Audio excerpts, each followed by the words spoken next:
estamos reunidos acá para presenciar una conferencia que para mí es bastante interesante.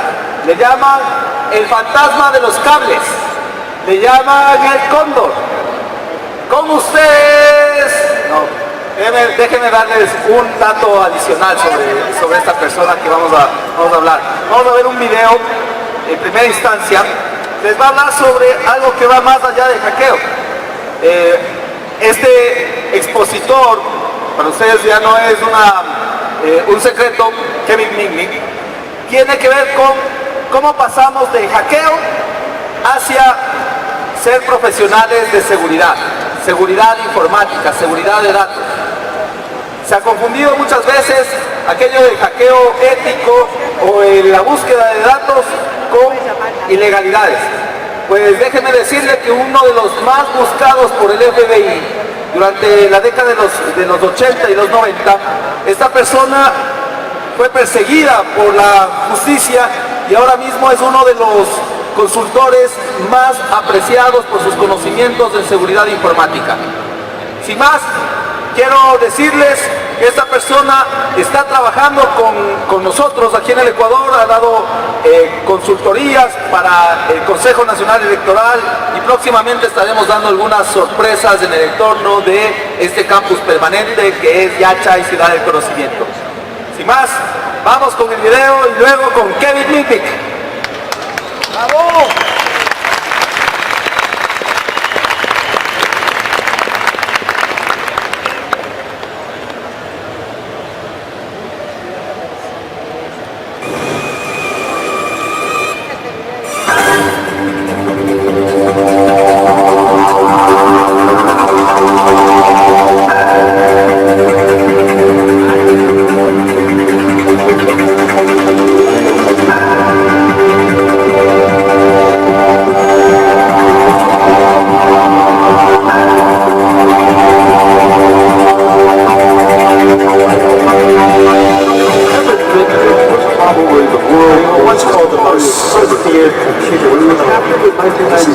Definitely the most renowned hacker of our time.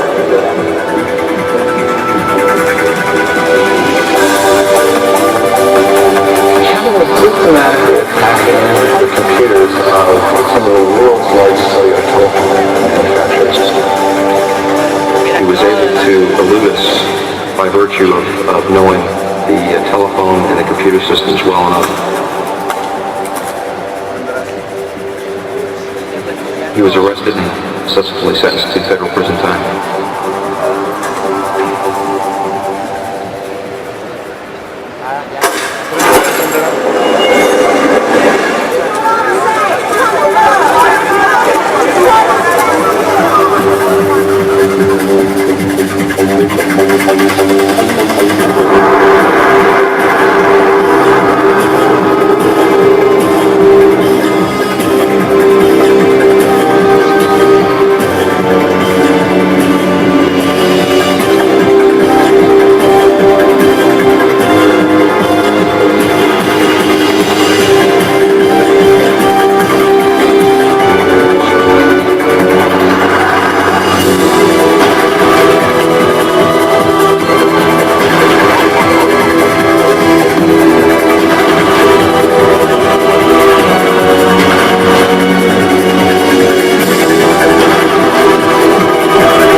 And in my background as a black hat hacker and also today as an information security professional, usually the most vulnerable point is the people in businesses, the people in government that actually use the computers. So what I'm going to do today is going to do a lot of demonstrations on some of these attacks that are very common in today's world that attackers use and nation states use to compromise systems. About 20 years ago, there was a guy named Stanley Mark Rifkin He worked for the now defunct Security Pacific National Bank. And his job was to design the backup system for the bank's wire transfer network. It's kind of a cool job. I wish I had that one. So anyway, Stanley calls up the supervisor of the wire center and tells the supervisor he wants to set up an appointment to interview the banking clerks to find out their gripes for the current system, any suggestions for improvement, and so on and so forth. So the very next day, Stanley shows up in his nice Armani suit, a clipboard, a pad, paper, and a pen, and he's ready to go to work. He introduces himself to the supervisor. Supervisor takes him into the wire transfer room, and the room was quite small, not like this big auditorium. And as soon as he walked into the room, there was a big bulletin board, and on this bulletin board was this huge post-it note, and the number 4711 was written on the post-it note, and that was the code for the day. So any authorized bank employee that would have to call in a wire transfer would have to know the secret code. So Stanley just simply committed it to memory. For the next hour and a half, he's interviewing the clerks. Calls are coming into the call center. He can only hear one side of the conversation, but he can get a gist for questions asked and answered. About an hour and a half passes. He thanks the supervisor, and then on the way back to his office in Glendale, California, which is a suburb of Los Angeles, he stops by the payphone in the bank's lobby. He picks up the phone and he calls the wire transfer center, but this time he changes hats. He's not Stanley Rifkin. He's now Michael Hansen from the International Department. The young lady answers the call. She goes, wire transfer center, Mike, International Department. May I get your office number, please? He looks down at his yellow pad, 286. She goes, what's the code for the day? 4711, he just saw it moments ago. She goes, how can I help you? I'd like to transfer $10,200,000 to Rothschild Handelsbank in Zurich through Irving Trust in New York. She goes, no problem, sir. What's your inter-office settlement number? He kind of scratches his head. He looks down at the yellow pad, and nothing had come up about an inter-office settlement number. But instead of getting nervous and just ending a whole charade, he says, well, let me call you right back. So he hangs up the call. He looks up in his intercompany directory for the number for the International Department, calls up the International Department, but this time he changes hats again, and now he says he's George in the wire transfer center. And he asks the young man that answers the call for their inter-office settlement number for their department, and because it was presumed to be a piece of innocuous information, he gave it to Stanley. It was 2748. The call ended. He calls back the lady at the wire transfer center, gets her the inter-office settlement number, and she told Michael that the transfer would be completed in the next 24 to 48 hours.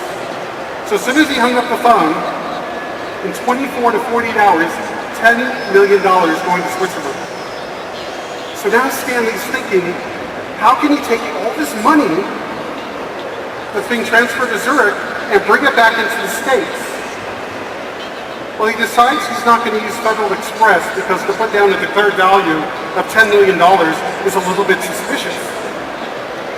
So instead, at London's Heathrow International Airport, Stanley purchases a money belt. He goes into the restroom and stuffs the diamonds in the money belt, praying to God that United States Customs won't search him on the way in. Flies into LAX, Customs asks him a few questions, no problems. He's back in Los Angeles, California, $10 million worth of diamonds, and the bank still hadn't realized they've been defrauded.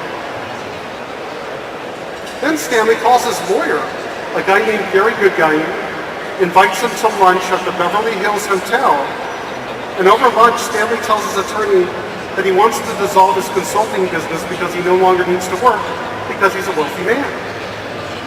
So his attorney starts saying, what do you mean a wealthy man? And he reaches into his breast pocket and pulls out 3 large diamonds, puts them into an ashtray, pushes it over to his attorney, and says, this is my gift to you. The attorney picks up one of the diamonds and goes, what is this, zirconium?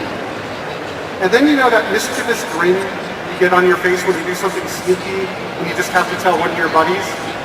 Well, this is the grin Stanley had on his face as he's telling the lawyer how he defrauded the bank. And Stanley thought he had attorney-client privilege, which means that the attorney couldn't tell anyone.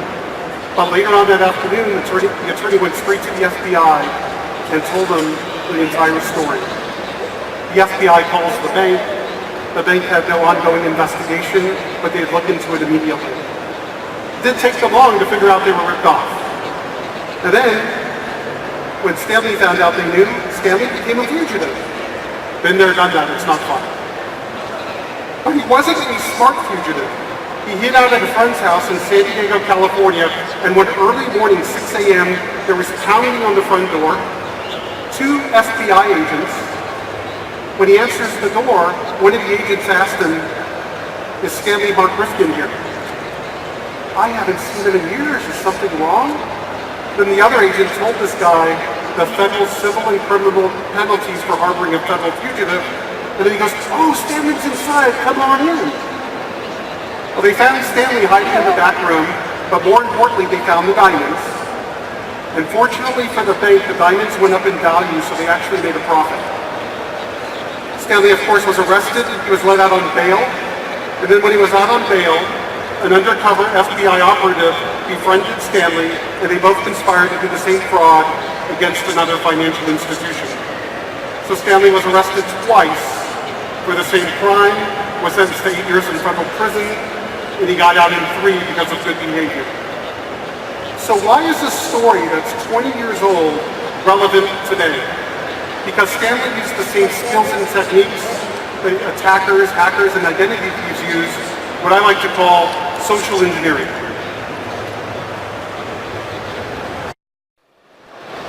So right here, putty popped up. So basically I plug it in, it's an HID device, injects keystrokes to run the software that's sitting on the micro SD card, and that software would be a Trojan, it wouldn't be putty. And there's no way to mitigate that attack, right? Except if people are trained on these types of threats, they might not ever know, especially if there's a timing mechanism that there has to be a certain type of idle time before an action is going to be completed, and this would work with a USB keyboard or a USB mouse. Nobody in their right mind is going to take this device and plug it in, right? It's suspicious. So let's move on.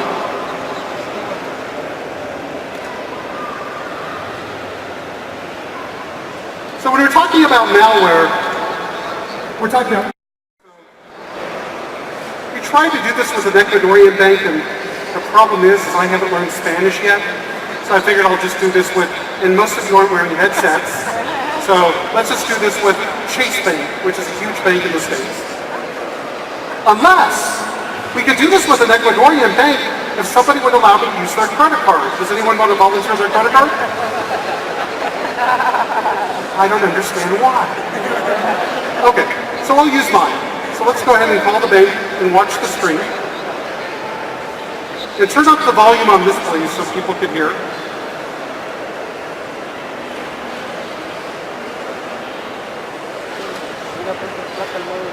So I'm calling the phone number at the bank. And it's connected. I don't hear anything. We have to turn it louder. Is it loud? Or to check the status of an application, press the pound. I'm going to do it over again because the audio wasn't on, so let's just hang up and recall. Let's try it one more time so everybody gets to hear it. So victim calls into the bank, and we're going to hear what happens, and we're going to watch the screen.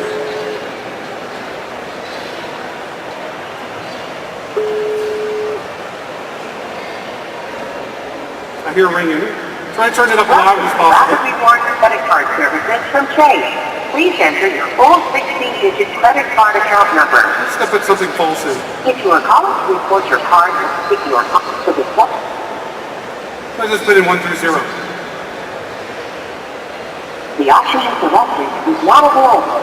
For the status of your credit card application, press 1. For existing account information, press 2. Current information. To choose the menu option, please enter your full 16-digit 16-digit credit card account number. It's asking for my credit card. I put it in. If you are calling to report your card, And see, I'm capturing it at the same time. And this is a real credit card number, by the way. please enter your zip code. It's asking for my zip code to prove my identity. I'll just put 12345 to get it wrong. The zip code you enter. So the zip code I entered was incorrect. Now I'll put in the right zip code. The zip code. To speak with a customer service specialist, please press 0 at any time. Your current balance is 20. Was about to tell me my current balance. So how did this work? This is a man-in-the-middle attack. So I am really communicating with the real bank, but the number that you give to the victim appears to be the bank, and when they call that telephone number, it goes to my open access box, and my system calls the real bank. So I'm the guy in the middle. So anytime they enter DTMF or voice commands, I actually am able to intercept it and put it up on the screen. So that's the newer wave of phishing, is attacking using IVR rather than the old way. So let's move on. Everybody understand that, I hope? Okay, good. Automáticamente se haya conectado. Son diferentes Un ideas. documento de Word. All right, I'm going to reconnect to both of them because I wasn't sure. Let's go this one first. Algo tiene ese documento Word. Para que está usando el marcado. Yo hice algo similar pero con un documento de JPG. Ese lo había hecho yo con JPG también. Let me go to the right one.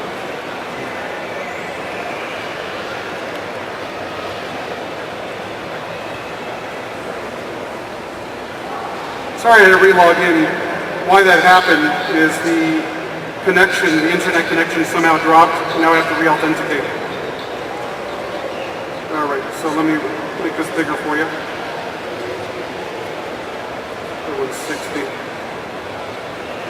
That should be big enough. So over here, we have a Trojan listener in the cloud, and that's the attacker's machine. And over here, we'll use the same machine over here, and this has, again, the latest AV, the latest OS, and we have a file here called nomalware.here.pdf. So what we're going to do is we're going to scan it for threats. And as you can see in the lower left-hand corner, nothing is found. So according to the AV product, this is a clean PDF file with no exploit code. So now we're going to go ahead and open it, and I want you to watch up here what happens after. It's going to take a few seconds because of the way the exploit works. So over here, no malware here. I guess you could just trust the name, right? So we open it. And it's going to take a second. It's actually going to freeze the user's machine. I don't know why that happened. Let me do it again. Oh, I think I ran too many versions of it. Hold on a second. When you run it several times on the same machine, it sometimes... Okay, let me try this. Here we go. So how this is happening is it's doing a heap spray. So when the victim opens up the PDF file, there's an exploit, and what the exploit allows us to do is spray memory with our code, and then jump to a particular memory address to execute our arbitrary code. And because it's the way of how the exploit works, it's actually freezing the screen up. So as soon as the PDF file closed, we get the Trojan installed over here. Okay, so it just looks like it hangs the PDF for maybe 5 or 10 seconds, closes the PDF, and now the malware is dropped on this machine, and the victim can't detect it. So let's look and see what this malware allows you to do. And again, we're running AV, so AV should detect this. So it gives us a cool set of cool functions. We can upload and download files. We can modify the registry. We could look up passwords. You know, like there's passwords on the machine, stored passwords. It uploads a DLL and it'll execute it in a second.